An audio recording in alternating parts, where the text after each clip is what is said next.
paz. Ahora mira, continuamos en tiempos de pandemia, entonces cuídate, usa la máscara, el protector facial, desinféctate constantemente las manos y evita aglomerarte con mucha gente. Hay que confiar en Dios, pero también hay que cuidarse y seguir las instrucciones que los gobiernos están dando. Bueno, ya estamos en la última semana del mes de enero. Mira cómo pasó rápidamente el mes. Y así son, los tiempos serán acortados al final. Estamos caminando en dirección a la segunda venida de Cristo. Ahora, en el estudio de esta semana veremos el capítulo 9, parte del capítulo 11 y parte también del capítulo 12 del libro de Isaías. Las profecías de Isaías, los capítulos 7 al 12, fueron pronunciadas por Isaías durante el reinado del rey Acaz, un rey malo, un rey que sacrificó sus hijos a ídolos paganos, una tristeza, un rey soberbio, orgulloso, hipócrita, porque mostraba así una cara de santidad. Cuando Dios le dijo, pídeme una prueba, no Señor, ¿cómo te voy? No me atrevo, pero en el fondo era un rebelde, un orgulloso. Y sin embargo, en esos días Dios, a través de Isaías, le mandó un mensaje al rey Acaz. Entremos entonces al capítulo 9. Capítulo 9, versículo 1, dice así: mas no habrá siempre oscuridad para la que está ahora en angustia. ¿Por qué dice, mas no habrá siempre oscuridad? ¿Por qué? Porque el capítulo 8, que estudiamos la semana pasada, termina hablando de oscuridad. Recuérdate que en la lección de la semana pasada, Dios estaba anunciando la llegada de las moscas, de las abejas, que eran símbolo de los egipcios y de los babilonios, principalmente de los babilonios que vendrían y destruirían la tierra, tomarían toda la tierra, sería una tragedia. Y entonces habría angustia, habría dolor, habría lágrimas, habría un momento de oscuridad, porque no solamente oscuridad en el sentido de que el enemigo me está haciendo sufrir, sino en el sentido de que ellos se habían separado de Dios, y separados de Dios, pues están separados de la vida, separados de la bendición, separados de la luz. Por eso el pueblo vivía en la oscuridad. Entonces, ¿qué hicieron en la lección de la semana pasada? Se volvieron a los adivinos, a los necromantes, a los espiritistas, para consultar con los muertos cuál sería la salida. Mira, Dios los estaba llamando constantemente, no le hacían caso a Dios. Estaban mirando a las cosas de este mundo, soluciones humanas, soluciones terrenas, filosofías humanas, maneras de pensar humanas, y no volver los ojos a Dios. ¡Qué tristeza! Ahora, hoy también vivimos días de oscuridad, oscuridad moral, oscuridad espiritual, y la gente desesperada busca soluciones para sus problemas en este camino, en el otro camino, por aquí, eso de la energía, que la luz, que la buena vibra, que los muertos, que los espíritus pueden hablar, que la luna, las estrellas, los astros. Estamos viviendo en días de oscuridad. El pueblo de Judá estaba viviendo así, especialmente la región de Galilea. Vuelvo a leer el texto ahora. Dice así, el versículo 1.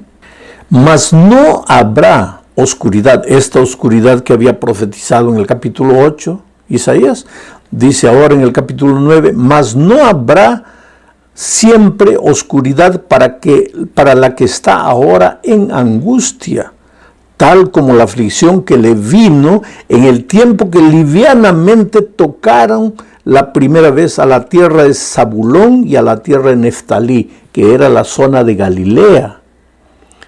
Ellos sufrieron, fueron más tocados cuando vino la destrucción del norte, fueron los que más sufrieron. Entonces dice ahora, pero que no habrá más oscuridad, no habrá más sufrimiento, no habrá más dolor para ellos. Sigue diciendo, pues al fin llenará de gloria el camino del mar. El camino del mar se refería a la región de Galilea. De aquel lado del Jordán, en Galilea de los gentiles. Ahora ya especifica Galilea. ¿Por qué la gloria llegará a esa región, a esa tierra de dolor, de sufrimiento y de oscuridad espiritual y moral? ¿Por qué? Dice, pues al fin llenará de gloria el camino del mar de aquel lado del Jordán en Galilea de los gentiles. ¿Cómo llegará esa gloria? El pueblo que andaba en tinieblas vio gran luz. Los que moraban en la tierra de sombra de muerte, luz resplandeció sobre ellos. Y aquí, queridos, se estaba refiriendo a un libertador que Dios les mandaría si ellos se arrepintieran, si ellos volviesen su corazón a Dios. Pero como no lo hicieron, el mensaje embutido aquí está hablando del Señor Jesucristo, que nació en Nazaret, a 29 kilómetros de la región de Galilea, y que desarrolló su ministerio e hizo sus milagros por todos esos lugares. Jesús es la luz del mundo. En este mundo de tinieblas, Jesús está diciendo la única solución para este mundo es Jesucristo. Dios está diciendo la única solución es Jesucristo. Ahora es interesante que los hombres vuelven los ojos para todos lados, pero se olvidan de Jesús. Y hasta los cristianos concentramos nuestra atención apenas en la iglesia, en el aspecto físico, exterior de la religión, y nos olvidamos de Jesucristo, cuando es el único que puede aliviar nuestros dolores, los dolores del alma, el único que puede abrir nuestros ojos para ver las salidas. Oh, querido, no hay problema que no tenga solución. No hay problema que no tenga salida. Pero en medio de las tinieblas nunca vas a ver la solución. Por eso necesitas vivir una experiencia personal de vida con Cristo. Necesitas buscarlo todos los días de mañana, clamar a Él, suplicar a Él, esperar de Él. Esta es la única solución. Jesús es la salida. Sigue diciendo el versículo 4, porque tú, refiriéndose a esa luz, a la gloria que aparecería en la región de Galilea, porque tú quebraste su pesado yugo. ¿Pesado yugo de quién? De la gente que vivía en esa región, de la gente que estaba en oscuridad, de la gente desesperada. Porque tú quebraste su pesado yugo y la vara de su hombro y el cetro de su opresor, como en el día de Madián.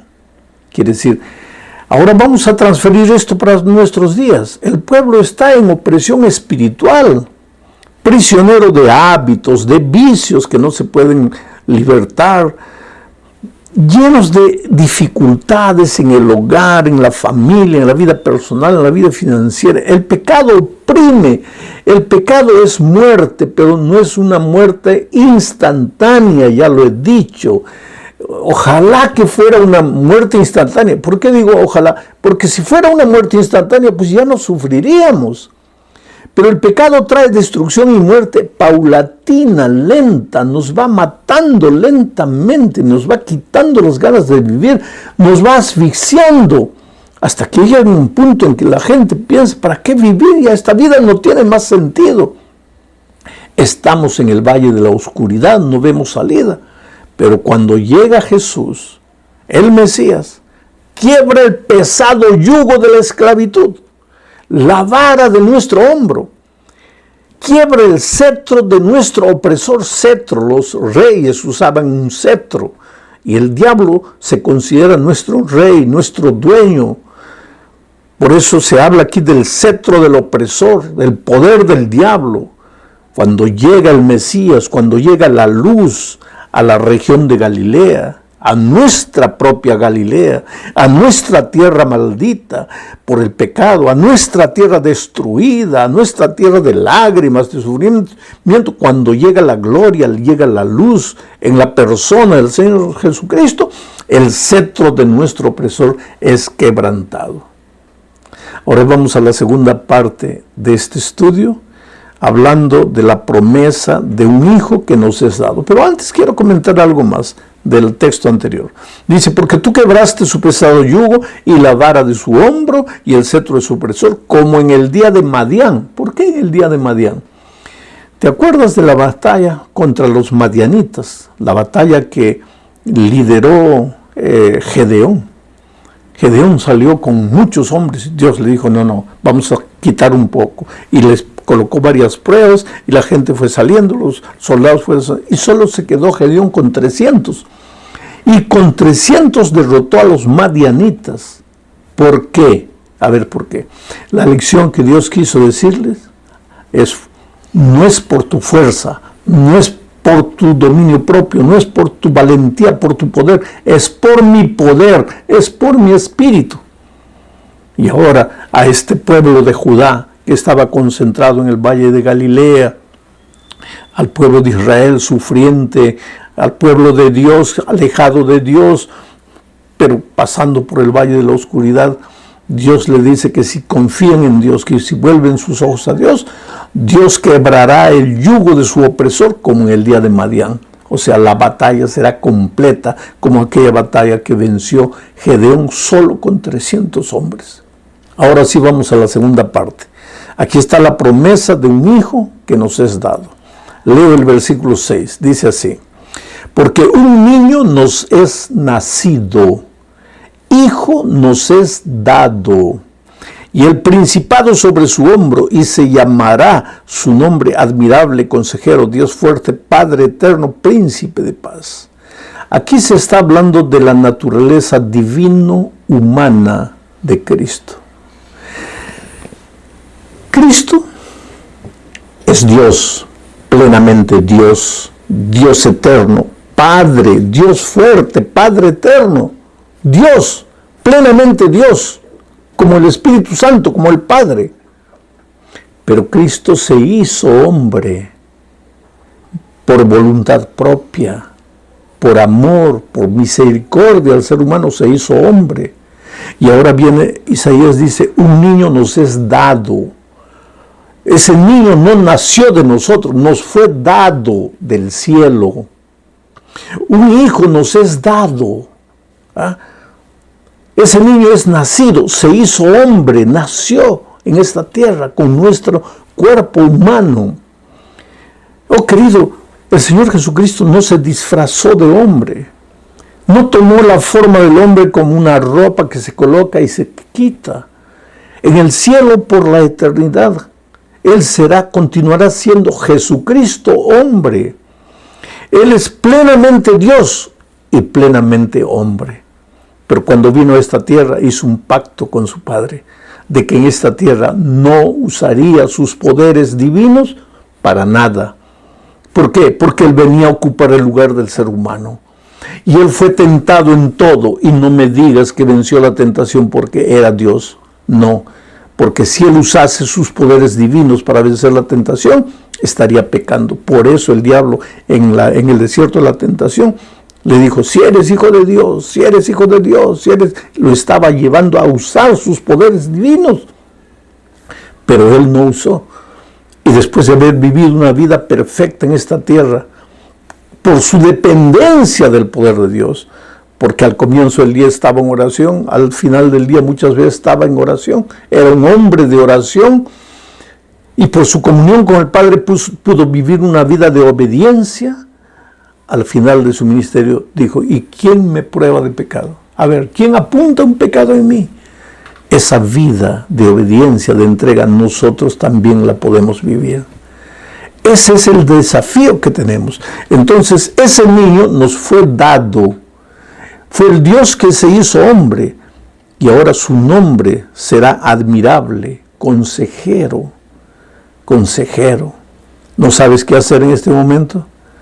¿No sabes qué decisión tomar? Ve al admirable consejero. Él te va a iluminar. Él te va a dar la sabiduría.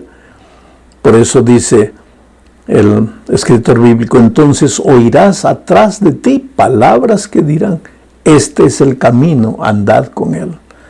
¿Y cómo es que Dios te orienta? A través de su palabra. Es por eso que tienes que abrir las Sagradas Escrituras todos los días. Es por eso que tienes que tener tu lección de la escuela sabática y estudiar la lección. No te limites a escuchar este comentario, subraya la lección, analiza la lección, porque necesitas buscar el consejo divino. Él es un Dios fuerte, entonces si tú te sientes débil, no te preocupes, porque tu Dios es un Dios fuerte. Si tú no tienes padres, no te preocupes, porque tú tienes un Padre eterno. Ahora, si tú eres peleador, discutidor, violento, recuérdate que tu Dios es un príncipe de paz. Trata de vivir en armonía, reflejando el carácter maravilloso de tu Dios. Entramos a la tercera parte. Aquí hablaremos de la ira de Dios. Ya expliqué muchas veces, la ira de Dios no es como la ira humana. Infelizmente, el escritor bíblico no tiene otra palabra, otra expresión humana para referirse a la tristeza de Dios por causa del pecado del hombre, que la palabra ira. Solo que para nosotros la ira tiene una connotación de pecaminosidad, de violencia. Con Dios no es así. Por eso llamamos ira santa. Y a veces yo me pongo triste cuando escucho a uno de esos hermanos radicales, intransigentes, porque la ira santa, ¿qué ira santa, querido? ¿Qué ira santa vas a tener tú? La ira santa solo la puede tener Dios, no el ser humano pecaminoso. Defiendes tus conceptos, tus pensamientos radicales, intransigentes, sobre el ropaje de la ira santa. No, el ser humano transformado por Dios es un hombre manso, es un hombre humilde, y hasta cuando denuncia el pecado lo hace con lágrimas en los ojos, nunca ataca. Entonces, esta expresión ira de Dios se refiere a las consecuencias que el pobre ser humano sufre cuando se aparta de los caminos de Dios. Leo Isaías 9, 19 al 21. Dice así: por la ira de Jehová de los ejércitos se oscureció la tierra y será el pueblo como pasto de fuego. Quiere decir, ¿por qué vino la destrucción al pueblo de aquellos días? ¿Por la ira de Jehová o porque ellos se apartaron de Dios? Dios los llamó tantas veces, les suplicó tantas veces, nunca quisieron obedecer. Ahora viene el enemigo, los destruye, los deja en oscuridad. ¿Y qué dice el escritor bíblico? Por la ira de Dios. No es que Dios quedó airado con ellos como el padre humano se aira con el hijo. Te voy a dar un castigo porque te has portado. No. El ser humano se apartó de Dios, pues se quedó en la oscuridad. Dice, por la ira de Jehová de los ejércitos se oscureció la tierra y será el pueblo como pasto de fuego. ¿Para quién? Para el enemigo, para las moscas y para las abejas. El hombre no tendrá piedad de su hermano. Porque este no es un dolor físico, porque el enemigo me trae dolor. Este es un dolor moral y espiritual también, porque como vive en oscuridad, lejos de Dios, ¿qué es lo que pasa? El hombre no tendrá piedad de su hermano. ¿Te parece conocido hoy un hermano matando a otro hermano? Un hermano peleando con otro hermano por un pedazo de tierra, un hermano atacando a otro hermano. Estoy hablando hasta de hermanos de sangre, un hermano hablando mal del otro. El hombre no tendrá piedad de su hermano. Cada uno hurtará a la mano derecha y tendrá hambre. Roba, pero no se satisface. Y comerá a la izquierda y no se saciará. Cada cual comerá la carne de su brazo. ¡Qué tragedia! ¡Qué situación de tinieblas! Una situación espiritual terrible. El hombre va por aquí, agrede, mata, roba y nunca está satisfecho. Y muchas veces en muchos países tú puedes ver líderes políticos que no entran a la política para buscar el bien de la nación, sino para enriquecer. ¿Y para qué enriquecen tanto? ¿Y para qué roban tanto? En fin, es la situación del mundo en que vivimos. Seres humanos que no están convertidos. Esta es la descripción de Judá de aquel tiempo. Cada cual comerá la carne de su brazo. Manasés y Efraín, esas dos tribus tenían el territorio pegaditos a la región de Galilea, en la región de Galilea. Manasés y Efraín atacará y Efraín a Manasés, y ambos se unirán contra Judá. Vamos a la parte 4. Raíz y vástago en una sola persona. Entramos ahora al capítulo 11, versículos 1 y 2. Dice, saldrá una vara del tronco de Isaí, y un vástago retoñará de sus raíces. No decimos que Jesús vino del linaje de David, pero aquí no se menciona a David, se menciona a Isaí, el papá de David. David era rey, y cuando nos referimos a Jesús, descendiente de David, nos referimos a Jesús el rey. Pero Isaí, el papá de David, era un agricultor, campesino, siervo. Y cuando aquí Isaías se refiere a Jesús como del linaje, como el vástago, el que sale del linaje de Isaí, se está refiriendo a su origen humilde. ¿Te acuerdas que en Isaías 53, Isaías mismo repite que nadie vio hermosura en el Señor Jesucristo? Fue como un retoño que salió de la tierra seca y nadie le prestó atención.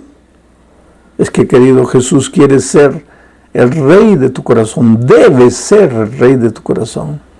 Pero cuando vino a esta tierra, Él no atrajo la atención para sí mismo. Él fue un siervo humilde. Él no dijo, soy del linaje de David, sino soy del linaje de Isaí. Mis orígenes humildes. Vivió los 12 primeros años de su vida ayudando a su padre en la carpintería. No apareció para nada. Y durante todo su ministerio hacía un milagro y le decía, no lo digan a nadie. Y desaparecía y se escondía y se recogía. Era un hombre de oración, de humildad, de mansedumbre. No de aparecer, de quedarse ahí dando autógrafos, tomando fotografías. No. Saldrá una vara del tronco de Isaí y un vástago retoñará de sus raíces. Y reposará sobre él el espíritu de Jehová. Esto es interesante. Porque en Lucas 4:16, cuando el Señor Jesucristo llega a Capernaum, mira lo que dice el relato. Voy a leer Lucas 4:16 al 19. Vino a Nazaret, donde se había criado. Nazaret estaba a 29 kilómetros de Galilea. Y en el día de reposo, el sábado, entró en la sinagoga conforme a su costumbre y se levantó a leer. Y se le dio el libro del profeta Isaías. Y habiendo abierto el libro, halló el lugar donde estaba escrito, el Espíritu del Señor está sobre mí. ¿Te das cuenta?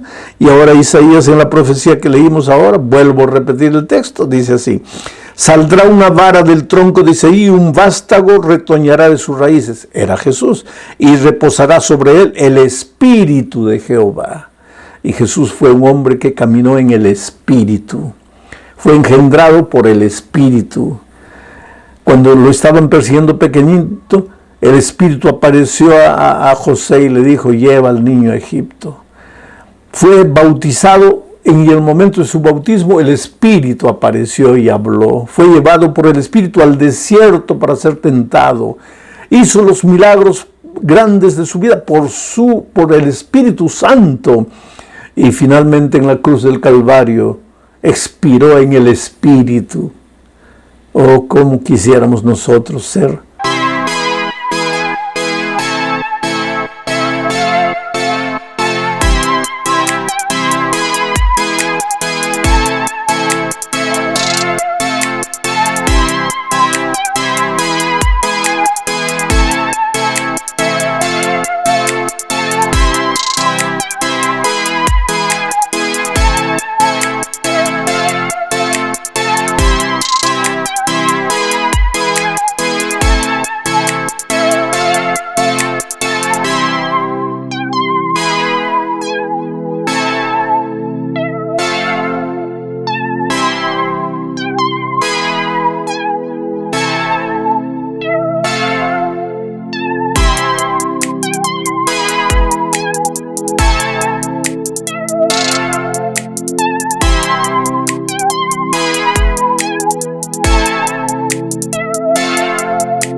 hombres llenos del Espíritu de Dios. Llegamos al fin de este estudio hablando del consuelo de Dios. El capítulo 12 es una pequeña poesía. Isaías capítulo 12, versículos 1 y 2. Dice, en aquel día, dirás, en aquel día, cuando Jesús venga, cuando tú lo aceptes a Jesús, porque de nada vale que Jesús haya venido a la tierra si tú no lo aceptas. Pero en aquel día, cuando tú abras tu corazón a Jesús, cuando Jesús sea una realidad en tu vida, cuando aprendas a vivir una vida de comunión diaria con Él, en aquel día cantaré a ti. Yo te voy a leer de otra manera. Cantarás a Dios, oh Jehová. Pues aunque te enojaste contra mí, dice Isaías, él dice, en aquel día, Señor, cuando llegue la salvación a mi vida, cantaré a ti. Pues aunque te enojaste contra mí, tu indignación se apartó y me has consolado. He aquí, Dios es mi salvación, salvación mía, porque me aseguraré y no temeré, porque mi fortaleza y mi canción es Jehová, quien ha sido salvación para mí.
Tres frases.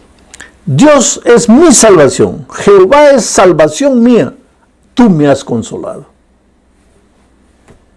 La salvación no es algo que llega a tu vida, es alguien que entra en tu corazón. Porque